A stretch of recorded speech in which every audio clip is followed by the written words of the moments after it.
Trump administration is considering replacing its travel ban on Muslim majority countries, some Muslim majority countries, with a more targeted policy that would impact even more countries. So to give you the details on that, the Wall Street Journal is reporting that rather than ban travel altogether from the nations on the new list, the order is set to create restrictions that vary by country based on cooperation with the United States mandates, the threat posed by each country and other factors. So let me be clear about one thing before we proceed. There are very few details given to the press by the Trump administration. The only thing that we know so far is that they're considering expanding this travel ban and targeting countries that don't cooperate with us when it comes to things like reporting known terrorists and things like that. So the Department of Homeland Security originally flagged 17 nations, although they haven't told us which 17 nations they flagged, as failing to comply with standards. About half of those 17 nations made changes that brought them into compliance. Now, travelers from one or two more countries could face additional background checks when seeking to travel to the United States, but not a travel ban. Okay, so we don't know what this means at all, okay? All we know is this is gonna impact more countries. We don't know exactly what their standards are gonna be in terms of limiting or restricting the travel from these countries. We don't know which countries they're even looking at. We just know that this is in the works. I hear you on that, but based on the details that we have so far, I'm gonna shock the world. I think I agree with the new policy.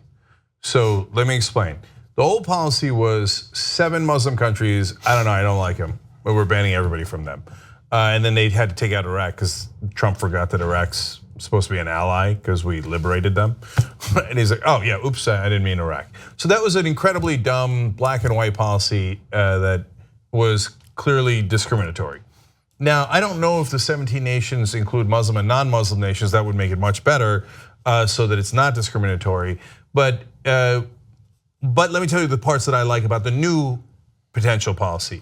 So if the countries are not working with us in identifying people that we know or believe to be terrorists or criminals, well, that's a significant problem. And that's specific. That's something real. That's not like I don't like Muslims. That's like, hey, guys, we think those guys are terrorists. Can you help us? No, I won't help you.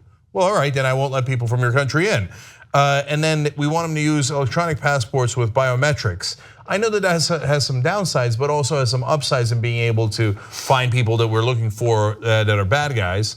And countries regularly reporting lost or stolen passports to Interpol. So if we say to Sudan, hey guys, there's all these stolen or lost passports. We're afraid they're gonna be used by bad guys. Can you report them to Interpol? And they're like, no, screw off.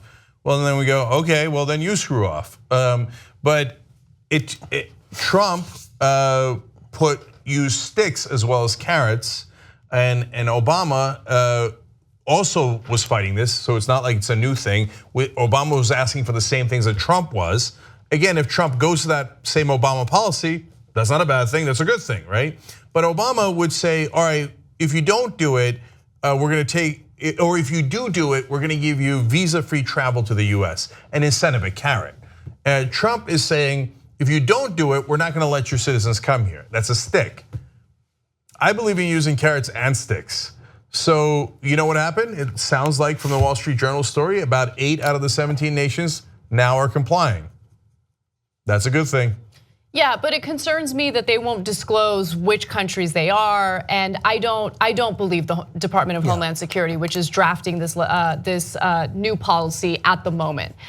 First of all, I don't trust Jeff Sessions. I don't trust what their intentions are. I think that they use the fear-mongering tactic of terrorism and how terrorists are an imminent threat to the United States as a way to pass, discriminatory, hateful legislation and policies like this. I just don't trust them. So if this was, I'm sorry to interrupt you, but if this was an administration that had shown, they had a record of showing that they genuinely just care about the safety of Americans and they don't want to do things that are hateful toward groups of people that they've deemed, dangerous, then I'd say, all right, they have our best interests in mind. But they're not being transparent, and I think they're not being transparent for a reason. Yeah, Cenk, you're making a huge mistake. this isn't the first time they're going to do something smart. They're incapable of it. That's not the way that the way that you worry that Trump is going to make such an enormous mistake that he'll significantly harm the economy. You think they figured this out? These are not bright people. These are not professional people engaged in this. Stop calling it a travel ban. You want to get tough on countries that don't cooperate with us in the war on terrorism, then make an announcement that you're going to stop that countries that are not cooperating with us about getting the details of known criminals, that we might make it much harder for people from that country to come here. So let me jump in. Sorry. So is Saudi Arabia going to be on that list? Doubt it. Is China going to be on that list? I mean, China's helping a dictator and supplying them with whatever's necessary to build their nuclear capability. But you think that Trump is going to do anything against China? Really do anything against China? So, but look, the China-North Korea situation is a little bit different. If China is helping find stolen passports and track terrorists and criminals, but they're not helping with North Korea, it's just a separate issue. If we find out that there are non-Muslim nations that are not doing these things, but we let them in anyway, then you guys are 100% right. If it only applies to Muslim nations. But that's what he's true. I mean, that's what they want, a political win, and they like scapegoating Muslims. And I'm not pretending that there aren't that we don't have an issue with a lot of Muslim majority countries who may not be cooperating with us in a very tangible way that they ought to be cooperating in the war on terror, to borrow their phrase. Then I got no problem with that. I'd be with you that, of course, this is what would happen on a regular basis between the Department of Homeland Security and security officials in countries around the world. Like, hey, we need this cooperation. If you don't cooperate, I don't care about using the stick either. I might prevent everyone in your country from coming over. And maybe that'll work, right? But the goal here won't be about coming up with a policy that actually makes people safe. It's inconceivable. That's not what they cared about. That's why we know that they didn't care about it, because of the very nature of the way the first Muslim ban was orchestrated and the countries that were exempt from it. But last thing on this, guys, it's possible that we're talking about two different factions within the White House and the administration. So did Trump do the original Muslim ban because he was trying to get biometric information? No.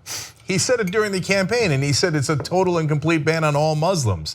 He did it against votes from bigots, and it was a Steve Bannon strategy.